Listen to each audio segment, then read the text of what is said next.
अभी अभी बंगाल विधानसभा का चुनाव हुआ, जिसमें वहाँ की जो वर्तमान सरकार टीएमसी का था, जिसके नेतृत्व वहाँ की मुख्यमंत्री सुश्री ममता बनर्जी कर रही थी, उन्हें हार का सामना करना पड़ा है। और भारतीय जनता पार्टी को भारी बहुमत मिली है। वो लगभग ये 206 सीटें मिली है बीजेपी की, और 80 सीटें टीएमसी को मिला है। और जो अदर्स हैं, यानी जो अन्य हैं, वो 8 सीटें हैं। अब देखो, टोटल जो सीटें बन गई, वो टोटल सीटें आ रही हैं 294। अब इस गणित को समझेंगे, इसलिए गणित को समझना है कि अभी अभी वहां के मुख्यमंत्री ने यह कह दिया कि वो इस्तीफा नहीं देगी। उनके नज़र में जो चुनाव हुआ है वो सही नहीं हुआ, गलत तरीके से हुआ है, केंद्रीय एजेंसियों का इस्तेमाल करके हुआ है। वो जीतने वाली थी, लेकिन वो जानबूझकर हरा दिया गया, वो पराजित हो गई, इसलिए वो इस्तीफा नहीं देगी। अब राजनीतिक बातें तो यहाँ पर करूंगा नहीं, जो एक क्लास है। मैं आपको इस्तीफा न देने के पीछे क्या राजनीतिक कारक और क्या संवैधानिक कारक होगा, यानी कौन सा संकट आएगा, पॉलिटिकली क्राइसिस और कॉन्स्टिट्यूशनल क्राइसिस, संविधान उपबंध क्या करता है, इनकी बारीकियों को आपको समझा देता हूं।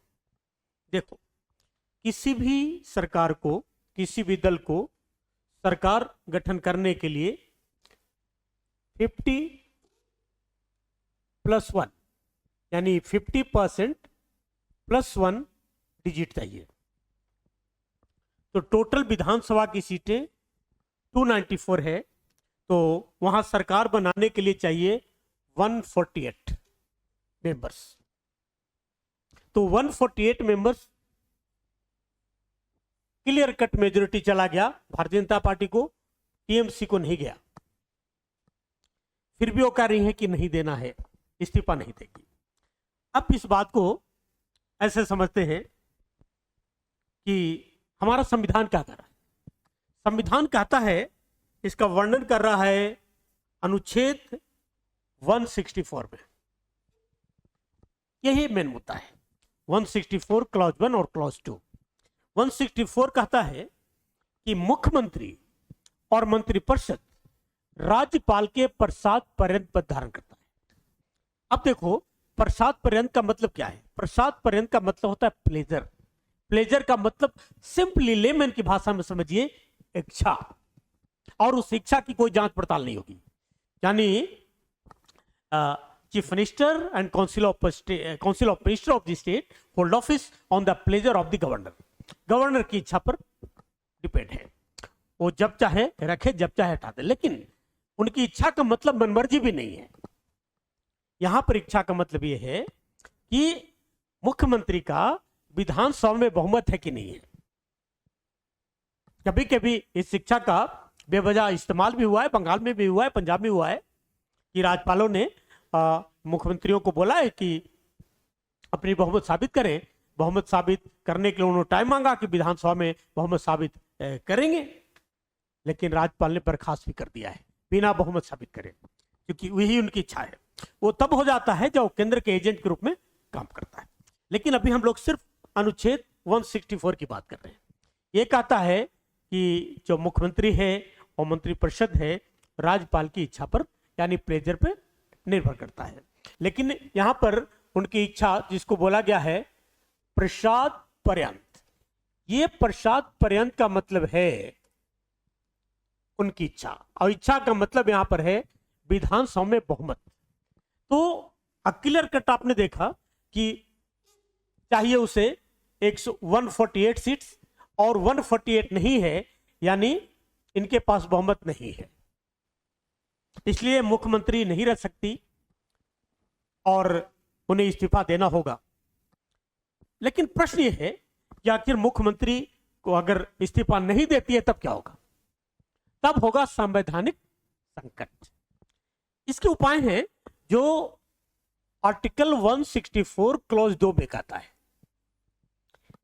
यह कहता है कि राज्यपाल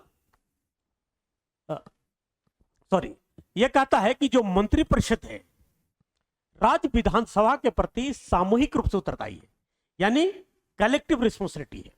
कलेक्टिव रिस्पॉन्सिबिलिटी का मतलब यह होता है कि अगर आपके पास बहुमत है तो आप रह सकते हैं, और बहुमत है कि नहीं है इसे साबित करने का अधिकार राज्य विधानसभा का होगा।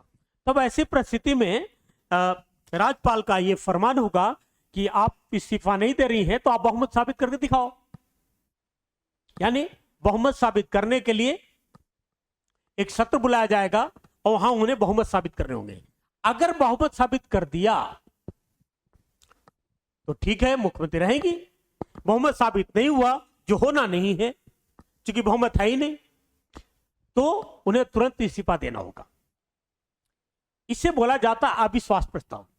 सरकार जो एक पक्ष, जो विपक्ष है, वो अविश्वास प्रस्ताव लाएगा कि आपके पास बहुमत नहीं है।